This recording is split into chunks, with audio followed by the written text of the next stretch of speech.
Hi friends, இந்த video பார்த்தீங்கன்னா சாயந்தரம் 4 மணிக்கு எடுத்துகிட்டு இருக்கேன். நம்ம இப்போ எங்கே கிளம்புறோம்னு பார்த்தீங்கன்னா வேளாங்கண்ணிக்கு தான். நாம ட்ரெயினில் தான் போகிறோம். நம்ம சேனலில் மறக்காமல் லைக் அண்ட் சப்ஸ்கிரைப் பண்ணிக்கோங்க. வாங்க வீடியோக்குள்ளே போகலாம்.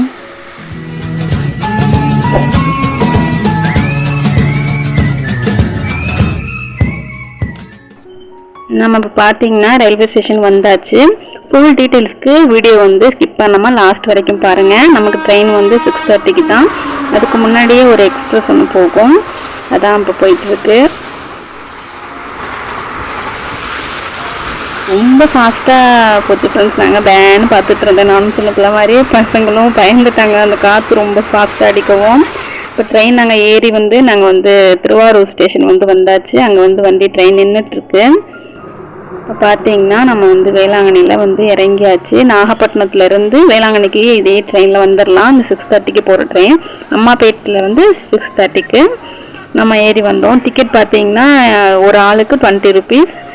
வந்து சின்ன பசங்களுக்கும் ஆஃப் டிக்கெட் வந்து எடுக்கணும். ஆஃப் டிக்கெட் இல்லைன்னு சொல்லிட்டு நாங்கள் ஃபுல் டிக்கெட்டே வந்து 80 ரூபா வச்சு எங்களுக்கு செலவு. இப்போ நம்ம வேளாங்கண்ணி வந்து இறங்கியாச்சு. நாங்கள் ஆட்டோவில் போகல, ஸோ பட்ஜெட் ட்ரிப் அப்படின்றதால நாங்கள் நடந்தே தான் போகிறோம் கோயிலுக்கு. இங்கேருந்து பார்த்தீங்கன்னா ஒரு 1 கிலோமீட்டர் வரும்னு நினைக்கிறேன் சர்ச்சு, சரியாக எனக்கு தெரியல. பட் நடந்து போனீங்கன்னா ஒரு 15 மினிட்ஸில் வந்து சர்ச்சுக்கு போயிடலாம். ரயில்வே ஸ்டேஷன்லேருந்து இது வந்து வேளாங்கண்ணி ரயில்வே ஸ்டேஷன். தெரியாதவங்க பார்த்துக்கங்க. ஆட்டோவில் பார்த்தீங்கன்னா 100 கேட்டாங்க. நாங்கள் சரி ஏன் ஆட்டோவில் போயிட்டு நைட்டு தான் நாங்கள் போனோம். நாங்கள் போக பார்த்தீங்கன்னா ஒரு 9 o'clock போல் ஆகிடுச்சு. அங்கேருந்து ஒரே ஒரு டர்னிங் மட்டும்தான். அதுக்கப்புறம் நேராக வேளாங்கண்ணி பஸ் ஸ்டாண்ட் வந்துடும். அங்கே வந்து நம்ம போயிட்டு கோயில் ரூம் வந்து செக் பண்ண போகிறோம், வந்து எப்படி இருக்கா இல்லையா அப்படின்னு சொல்லி பார்த்துட்டு, இல்லைன்னு சொன்னால் நம்ம ப்ரைவேட்டில் நம்ம பீச் ஓரமாக எடுத்துக்கலாம் அப்படின்னு சொல்லிட்டு நாங்கள் வந்து பிளான் பண்ணி நடந்து போயிட்டு இருந்தோம். சாப்பாடு வந்து பார்த்திங்கன்னா நைட்டு சாப்பாடு நம்ம வீட்டில் இருந்து எடுத்து வந்தாச்சு. நான் இட்லி எடுத்துகிட்டு வந்திருந்தேன், அம்மாவும் சாப்பாடு கொண்டு வந்திருந்தாங்க. ஃபுல்லாக நம்ம நைட்டு சாப்பாடு வந்து பார்த்திங்கன்னா நம்ம ட்ரெயின்லேயே முடிச்சாச்சு. ஸோ போயிட்டு நம்ம ரூம் புக் பண்ணிவிட்டு சுற்றி பார்க்குறதா இருந்தால் பார்த்துட்டு நம்ம போய் தூங்க வேண்டியதான். நம்ம இப்போ எதுக்கு வந்திருக்கோம்னு பார்த்தீங்கன்னா, நம்ம பசங்களுக்கும் தங்கச்சி பொண்ணுக்கும் காது குத்து. காலையில் வந்து காது குத்து, அதனால் காலையில் சீக்கிரம் வர முடியாதுன்னு சொல்கிறது நாங்கள் நைட்டே வந்து கிளம்பிட்டோம். இப்போ நம்ம வந்து நாங்கள் ரூம் கேட்டோம். நான் 44 போல் வெயிட்டிங்கில் இருக்காங்கன்னு சொல்லிட்டு சொல்லவும், நீ வெயிட் பண்ணுங்கன்னு சொன்னாங்க. ஸோ அதனால் அவ்வளோ நேரம்லாம் வெயிட் பண்ணோம்னா நைட்டு 12 மணி ஆயிரும், பசங்க தூங்கணும்னு சொல்லிட்டு நாங்கள் வேணான்னு சொல்லிட்டோம். சரி நம்ம பீச் சைடு போய் ரூம் பார்த்துக்கலாம் அப்படின்னு சொல்லிட்டு நாங்கள் உள்ள 2 பேர் கேட்டுட்டு இருந்தாங்க. நாங்கள் எல்லாம் வெளியில் வீடியோ எடுத்துகிட்டு இது பண்ணிட்டு இருந்தோம். எல்லாம் வந்து உடனே எல்லாம் தூங்கிட்டு வந்தாங்களா, இறங்கின உடனே நல்லா ஆட்டம். நாங்கள் அப்படியே நடந்து அந்த பஸ் ஸ்டாண்ட் தாண்டி அந்த சர்ச்கிட்ட ஃபஸ்ட்டு சர்ச்சுக்கிட்ட போயிட்டு இருந்தோம். ஃபுல்லாக அதெல்லாம் வீடியோ எடுத்துகிட்டு இது பண்ணிகிட்டே நைட்லேயும் பார்த்தீங்கன்னா அவ்வளோ கும்பலாக தான் இருந்துச்சு. நாங்கள் நடந்து இந்த போகிற டைம்லாம் பார்த்தீங்கன்னா ஒரு 9:30 இருக்கும். 15 மினிட்ஸில் வந்து சர்ச்சுக்கிட்ட நீங்கள் வந்துடலாம் ரயில்வே ஸ்டேஷன்லேருந்து. இப்போ வந்து பார்த்தீங்கன்னா நம்ம அந்த புது வேளாங்கண்ணிக்கிட்ட நடந்து போயிட்டு இருந்தோம். இந்த சைடு ரொம்ப க்ரௌடாக இருந்துச்சு. பசங்களை கூட்டிகிட்டு நம்ம அவ்வளோ தூரம் சுற்றி இப்படி நடந்து வர முடியாது பீச் ரோடுக்கு தான் அப்படின்னு சொல்லிட்டு இப்படி சுற்றி போயிடலாம் அப்படின்னு சொல்லிட்டு கோயிலுக்கு ரைட் சைடு அந்த சைடு நடந்து போகிறோம். அப்படியே வியூஸும் பார்த்துட்டு போகலாம் அப்படின்னு சொல்லிட்டு நானும் வீடியோ எடுத்துகிட்டு இருந்தேன். இதான் வந்து ஃப்ரண்ட் சைடு பழைய வேளாங்கண்ணிக்கு ஆப்போசிட்டில் இருக்கும். நம்ம அப்படியே சுற்றின்னு வந்து பார்த்திங்கன்னா நம்ம முன்னாடி பீச் சைடு வந்து வந்தாச்சு. வேளாங்கண்ணியை பார்த்த உடனே ஒரு வைப் தாங்க வரும். நம்ம கோயில் வந்து பார்த்திங்கன்னா சர்ச்சு வந்து மூடி தான் வச்சுருந்தாங்க. கொஞ்சம் நேரம் நாங்கள் அங்கேயே நின்று பேசிட்டு இது பண்ணிட்டு தான் ரூமுக்கு போனோம். பசங்க தூங்கிடுவாங்க அப்படின்றனால சரி டக்குன்னு போகணும் அப்படின்னு சொல்லிட்டு வேகமாக அங்கேருந்து கிளம்பிட்டோம். நைட்டே நீங்கள் வந்து ட்ராவல் பிளான் பண்ணிட்டீங்கன்னா உங்களுக்கு அந்த ட்ராவல் வந்து அந்த இது ட்ராவல் பண்ணது வந்து தெரியாது உங்களுக்கு. நைட்டு நீங்களும் தூங்கிட்டு வந்துடுவீங்க. ஸோ காலையில் நல்லா ஃப்ரெஷ்ஷாக எழுந்திரிச்சு நீங்கள் வந்து எல்லாம் சுற்றி பார்த்துட்டு அன்றைக்கி 1 டேவே உங்களுக்கு போதும். அந்த அளவுக்கு மாதிரி இருக்கும். நம்ம வந்து பார்த்திங்கன்னா ரூமுக்கு வந்தாச்சு. அங்கே ஒரு கேட் வந்து வச்சுருந்தாங்க, பூனை ரொம்ப பெருசாக இருந்துச்சு. அதனால் கொஞ்சம் வீடியோ எடுத்துகிட்டு நம்ம வந்து நமக்கு மேலே ரூம் கொடுத்துருக்காங்க. மேலே வந்தாச்சு.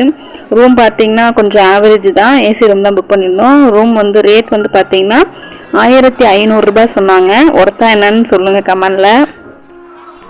ஏசி ரூம் தான், பட் மற்ற நேரத்தில் வந்தால் கம்மி தான் இருக்கும். நாங்கள் சீசன் டைமில் மே மாதம் போனது அப்படின்றதுனால எங்களுக்கு கொஞ்சம் ரேட்டு கூட சொல்லியிருந்தாங்க. எங்களுக்கு ஒர்த்து இல்லைன்றது மாதிரி தான் தோணுச்சு. ரூமும் வந்து பார்த்திங்கன்னா குட்டியாக தான் இருந்துச்சு. இப்போ என்ன பண்ணுறது, ரூமே கிடைக்கலையே, அதனால சரி அட்ஜஸ்ட் பண்ணிக்க இருந்துக்குவோம், ஒரு நைட்டு தானே அப்படின்னு சொல்லிட்டு நாங்களும் அட்ஜஸ்ட் பண்ணிட்டு இருந்துட்டோம். நான் வீடியோவும் எடுத்திருந்தேன். என்னோட ஃபீட்பேக் பார்த்தீங்கன்னா வேண்டாம், இந்த லாட்ஜ் வந்து வேண்டான்னு தான் நான் சொல்லுவேன். நாங்கள் பட்ட அவஸ்தை நீங்கள் பட வேணாம் அப்படின்றதுனால சொல்கிறேன். எல்லாமே வந்து அந்த மாதிரி தான் இருந்துச்சு. ரொம்ப அதாவது நம்ம கொடுத்த காசுக்கு வந்து ஒர்த் இல்லை அப்படின்னு தான் சொல்லுவேன். கிச்சனுமே அங்கே வச்சுருந்தாங்க, சமைக்கிறதுனா சமைச்சிக்கலாம். எங்களுக்கு ஆப்போசிட்டில் இருந்த ரூமில் வந்து சமைச்சு சாப்பிட்டாங்க. நாங்கள் ஒன் நைட் அப்படின்னாலும் நாங்கள் சமைக்கிற மாதிரிலாம் ஐடியா பண்ணி நாங்கள் வரல. ஸோ அதனால் நாங்கள் கடையில் தான் ஃபுல்லாக சாப்பிட போகிறோம். நைட் நாங்கள் வந்து ட்ரெயின்லேயே முடிச்சாச்சு. ஸோ வந்து இப்போ பார்த்தீங்கன்னா மணி 11:30 ஆகிடுச்சு. சரி பீச் வந்து ஒரு ரவுண்டு போயிட்டு வரலாம் அப்படின்னு சொல்லிட்டு வந்துட்டு பீச் பார்க்காம எவ்வளோ நேரம் இருக்கிறது அப்படின்னு சொல்லிட்டு போயிட்டோம். நாங்கள் பீச் பார்ப்போம் அப்படின்னு சொல்லிட்டு ரூமில் லாட்ஜில் பார்த்தீங்கன்னா 11:30 க்ளோஸு, அதுக்கு மேலே நீங்கள் வெளியில் போகக்கூடாது அப்படின்னு சொல்லிட்டாங்க. நாங்கள் வந்து 20 rupees 50 rupees கொடுத்தாங்க. எங்கள் வீட்டுக்காரங்க கொடுத்துட்டு 50 rupees கொடுத்துட்டு நாங்கள் ஒரு 1/2 hourல வந்துடுவோம் அப்படின்னு சொல்லிட்டு பைசா கொடுத்துட்டு நாங்கள் வந்தோம். அந்த மாதிரி கதையாகிடுச்சு. நீங்கள் போனீங்கன்னா கொஞ்சம் வந்து அவேர்னஸாக இருங்க. என்னை பொறுத்த வரைக்கும் அந்த லாட்ஜ் வேணான்னு தான் நான் சொல்லுவேன். பார்த்தீங்கன்னா கடைவீலாம் அந்தளவுக்கு நிறையா இல்லை. நைட்டு 11:30 மணி அப்படின்றதால நிறைய மூடி தான் இருந்துச்சு. எல்லாம் க்ளீனிங்லாம் கூட்டிகிட்டு இது பண்ணிட்டு இருந்தாங்க, குப்பையெல்லாம் அள்ளிட்டு. பரவாயில்ல, முன்னாடி விட வந்து கொஞ்சம் நீட்டாக வச்சுக்கிறாங்க. நிறைய பேர் வந்து அந்த நம்ம போகிறவங்க தான், நம்ம தான் டூரிஸ்ட்டு தான் இன்னும் வந்து க்ளீனாக வச்சுக்க மாட்டேங்கிறோம் போல். எல்லாம் சாப்பிட்டுட்டு எல்லாம் அந்த இடத்துல வாங்குறது எல்லாமே அங்கனே போட்டுட்டு வந்துடுறோம் மாதிரி இருக்குது. அப்படி தான் இருந்துச்சு அங்கனையுமே. அப்புறம் பீச் கிட்ட அந்த இதெல்லாம் வந்து ஷாப்லாம் பார்த்துட்டு வந்துட்டு இருந்தோம். நீங்கள் வந்து பிள்ளைங்களுக்கு ஜாமான் வாங்குறதா இருந்தால் ஒன்றையும் வாங்கி கொடுங்க, ஏன்னா அப்படி தான் வந்து விற்கிறாங்க. சீசன் டைமில் யூஸ் பண்ணிக்கோன்னு சொல்லிட்டு 100 ரூபா பொருளெல்லாம் 200 சொல்லி ரேட்டு இது மாதிரி தான் சொல்லிட்டு இருந்தாங்க. அந்த ஃப்ளையிங் பரோட்டா கடை அது மாதிரிலாம் வீடியோ எடுத்துகிட்டு இருந்தேன். பீச் வந்து இருட்டாக இருந்துச்சுங்க, ஒன்றுமே தெரியல. ஆனாலும் என் பையன் பார்த்தீங்கன்னா இல்லை நான் போய் காலில் நான் விளாண்டுட்டு தான் வருவேன் அப்படின்னு சொல்லிட்டு பின்னிட்டு இருந்தான். இருட்டில் எனக்கு ஒன்றும் தெரியல, உங்களுக்கு தெரியுதான்னு பாருங்கள். பாப்பாவும் இருட்டில் ஒன்றுமே தெரியலன்னு சொல்லிட்டு பயந்துட்டு பார்த்துட்டு இருந்தா. அப்புறம் ஒன்றுமே இல்லை, ஆனால் எல்லோரும் விளாண்டுட்டு தான் இருந்தாங்க. இருட்டில் ஒன்றுமே எனக்கு கேமராவில் தெரியல, பட் நேராக பார்க்கும்போது கொஞ்சம் விசுவலாக தான் இருந்துச்சு. அப்புறம் நாங்கள் ஆள் கொண்டு வாங்கி சாப்பிட்டுட்டு அப்புறம் அங்கே இருந்து அப்படியே கொஞ்சம் நேரம் பார்த்தோம். ஒரு 12-15 போல் வந்து ரூம் போகலாம் அப்படின்னு சொல்லிட்டு கொஞ்சம் நேரம் நின்றுட்டு இருந்தோம். அப்புறம் பார்த்தீங்கன்னா ரூம் வந்து தூங்கி எந்திரிச்சாச்சு. காலையில் அது மார்னிங் பார்த்தீங்கன்னா மழை பெய்ய ஆரம்பிச்சிருச்சு. தம்பி பசங்க பாப்பாவுக்கு மொட்டை அடிக்க போகணும். என்னடா காலையில் இப்படி மழை பெய்யுதே அப்படின்னு சொல்லிட்டு பார்த்துட்டு இருந்தோம். நம்ம வந்து காது குத்துக்கு தான் வந்திருக்கோம். ஸோ அதனால் காலையில் 7:30 மணிக்கெலாம் நல்ல நேரம் போகணுமே அப்படின்னு சொல்லிட்டு பார்த்துட்டு இருந்தோம். அப்புறம் கடவுளாக பார்த்து கொஞ்சம் நேரம் மழை நிற்கவும் போய் டீ வாங்கி டக்குன்னு குடிச்சிட்டு 2 பசங்க பாப்பாவையும் மொட்டை அடிக்க கூட்டிகிட்டு போயாச்சு. நெக்ஸ்ட் வீடியோவில் வந்து கண்டினியூ பண்ணலாம், காது குத்து விளாகலாம். கண்டிப்பாக மறக்காமல் நெக்ஸ்ட் வீடியோவில் வந்து கண்டினியூ பண்ணுங்கள். நான் கண்டிப்பாக நானும் பின் பண்ணுறேன். மறக்காமல் லைக் அண்ட் சப்ஸ்கிரைப் பண்ணிக்கோங்க. தேங்க்யூ ஃபார் வாட்சிங்.